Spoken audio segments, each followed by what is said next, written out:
see you.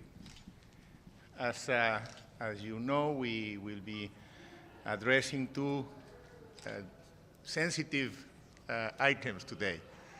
In the morning, we will be reviewing the situation in Somalia.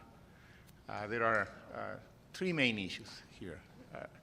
One has to do with the electoral process, which is moving forward on its own pace, perhaps a bit behind schedule, but as important as the timetable is the fact that we're very concerned with the participation of women voting and being voted on the electoral process. So I would say that things are moving at slower pace, but hopefully in the right direction. The second issue is concerning human rights, of course, and the Council is concerned about the sexual violence that remains and violence against children. And this is, of course, a point of great concern. And the third point has to do with the mission, AMISOM. How can we best configure it?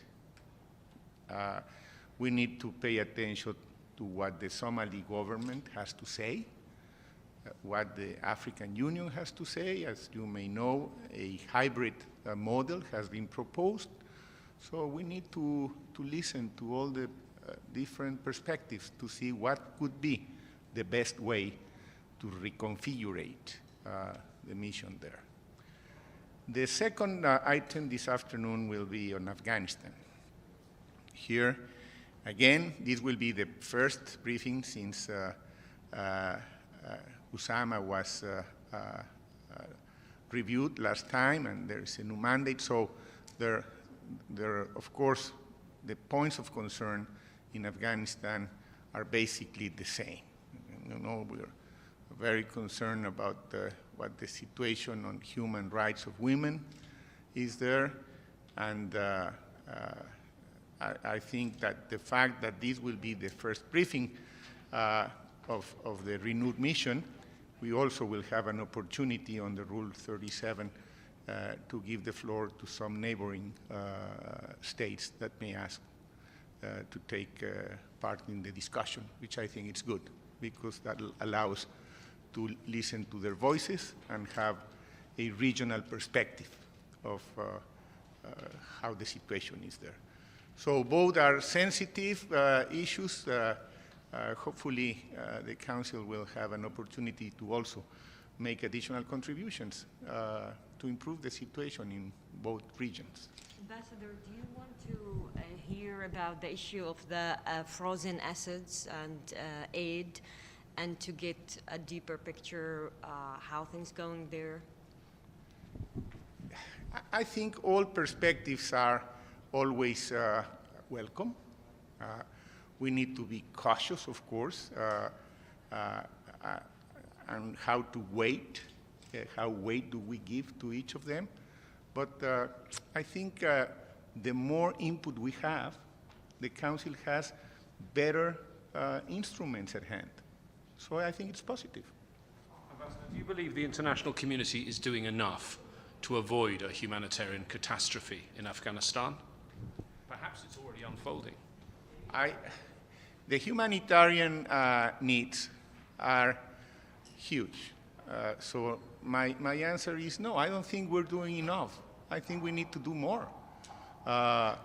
Every time we review the situation on humanitarian needs in different regions, we come exactly to the same conclusion. The international community is not doing enough, there's not enough funding, and in addition to that, in some regions, there are no conditions for humanitarian aid to be delivered. So we have at least two very complex obstacles. One has to do with funding, which is insufficient, and there I think the international community perhaps should show more solidarity and more compromise. But also there are some problems on the ground in some of those regions for the humanitarian aid once it gets there to be delivered and get exactly where it needs to get, because makes no point to have humanitarian aid storage in some points and not having possibilities to be delivered exactly where it is needed. You are going to have Mrs. Lyons as a briefer this afternoon. What about Mr. Arnaud, Jean Arnaud, the special envoy, Mr. Arnaud? Well, there is a special envoy for Afghanistan, Mr. Jean Arnaud. Why is not coming to brief the Council? Well, as you know, the briefers are adopted by the Council.